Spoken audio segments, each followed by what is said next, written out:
Ya ini ada peristiwa klasik ya. Saya nggak tahu di sini yang ngalami, saya ngalami 2 kali di masjid kita ini. Ya, khotib diprotes gara-gara dianggap nggak cocok ya. Ya, dia langsung diprotes ini ya. Pak, ini khutbah Jum'ah, bukan ulang tahun, bukan ini acara ini itu. Ya. Nah, ini pertanyaannya bagaimana hukumnya orang yang sengaja tidak mendengarkan khutbah Jum'ah karena tidak cocok dengan khotib yang menyampaikan khutbah. Perlu diklarifikasi, tabayun, tidak cocoknya apa itu loh. Ya, kalau tidak cocoknya karena ada gap pribadi, ya nggak dengarkan, padahal yang disampaikan benar, ya nggak boleh. Tapi kalau yang disampaikan itu sesuatu yang munkar mungkin, ya, yang mungkar, kita tidak mengambil kemungkarannya. Ya, kita tidak mendengarkan bukan berarti tidak mendengarkan semuanya. Ya, makanya dalam tataran khutbah itu kan prinsip-prinsip ini yang harus dibawa. Ya, contohnya kalau di dalam khutbah itu memberikan kisah, yang kisah itu tanpa sumber juga nggak disebutkan, atau sesuatu yang sebenarnya bertentangan dengan syar'i, ya, dengan syar'i kita dengarkan, habis itu kita sampaikan. Kalau apa yang disampaikan itu perlu klarifikasi, perlu diluruskan, ya. Kalau kemudian tidak mendengarkan terus ngapain? Mungkin tidur, ya, mungkin tidur karena nggak cocok, harus tidur aja. Ya. Hukumnya bagaimana? Ya kita diperintahkan mendengarkan.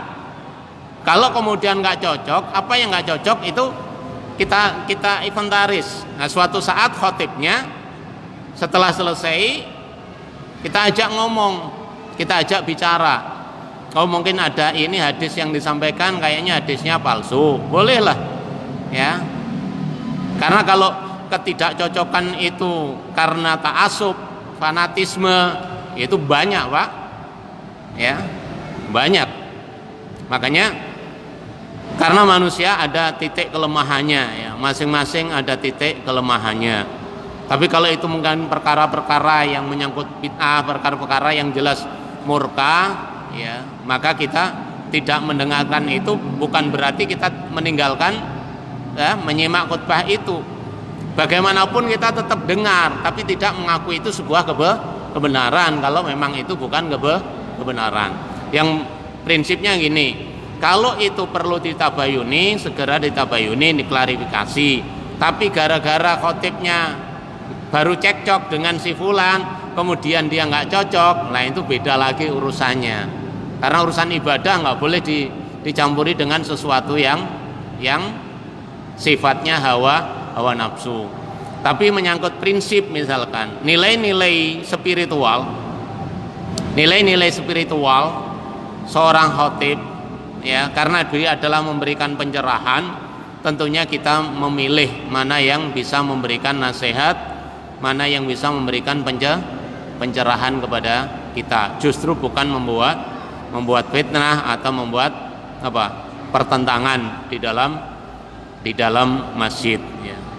Ya, afwan, itu yang bisa saya sampaikan. Yang jelas kalau itu ketidakcocokannya karena memang manhaj, metodologi, atau hadis-hadisnya, atau sesuatu yang disampaikan itu tidak benar, ya kalau tidak benar ngapain didengarin, itu loh kalau tidak benar.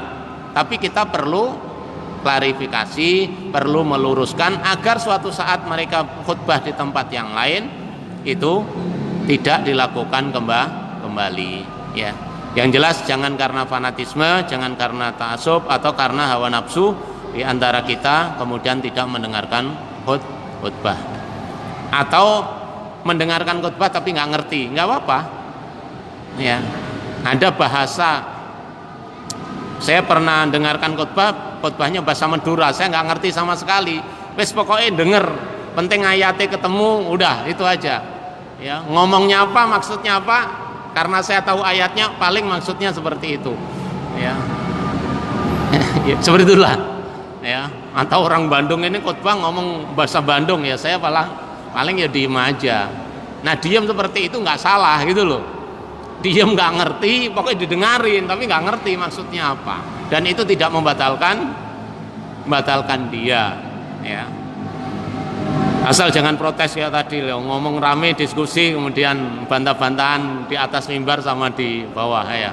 Nah itu yang perlu kita luruskan. Wallahualam.